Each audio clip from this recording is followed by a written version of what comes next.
Alright, how's it going, guys? Real quick update on my worm bin.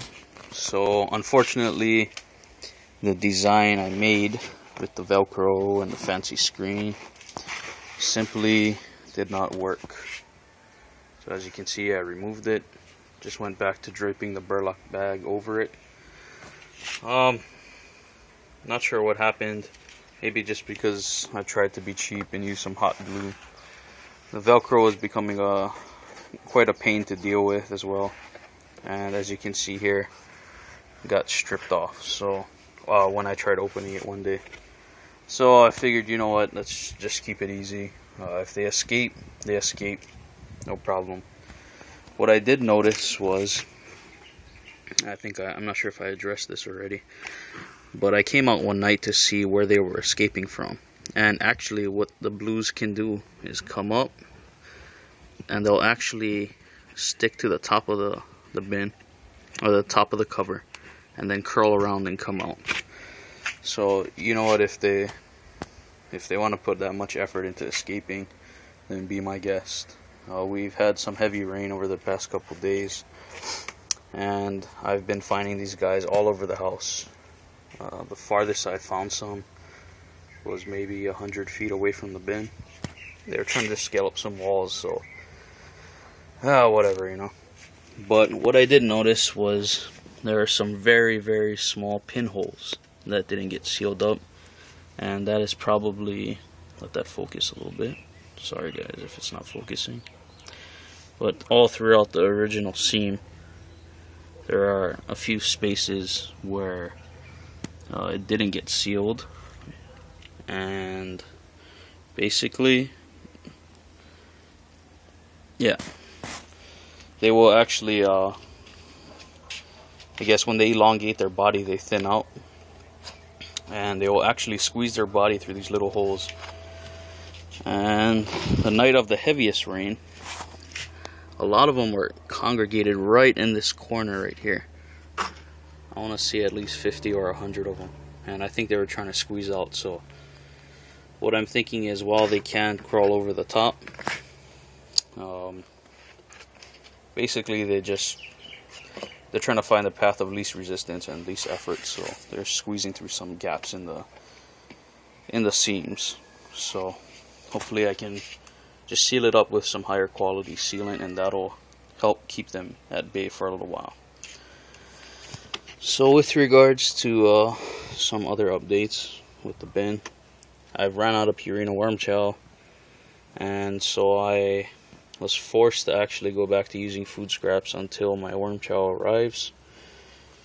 And for some reason, the blues are kind of like the Alabama jumpers. They, at least in my experience, they didn't like the food scraps as much as I thought they would. So got me thinking, and what it turned out to be was my original blend of food scraps contained beans. And what I'm thinking is that the beans are actually somehow absorbing all the water and drying out the material, but at the same time it's not decomposing as quickly as possible. So I made a new batch of pureed worm food with, I believe, apples, some raspberries, or a berry mix from Costco, some of the greens from my garden that I was disposing, and I believe some old, well not old, but some frozen carrots I had. But then I started thinking about, I didn't like burying, or just simply burying the food underneath, because it became a pain to actually try and find it. Well, not find it, but basically to check on it. If the worms are eating it, I'd have to sift through the dirt, and by then it'd be all mucky and whatnot, and yeah.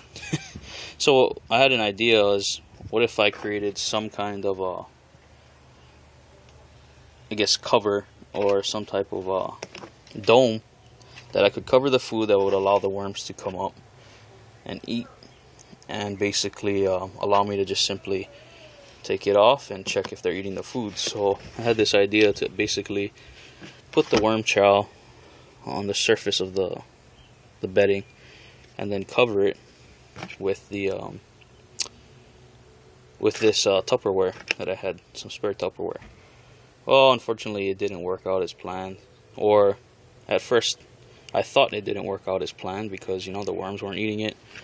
Tried spraying the pureed food with some IMO that I made, and they just simply weren't taking to it.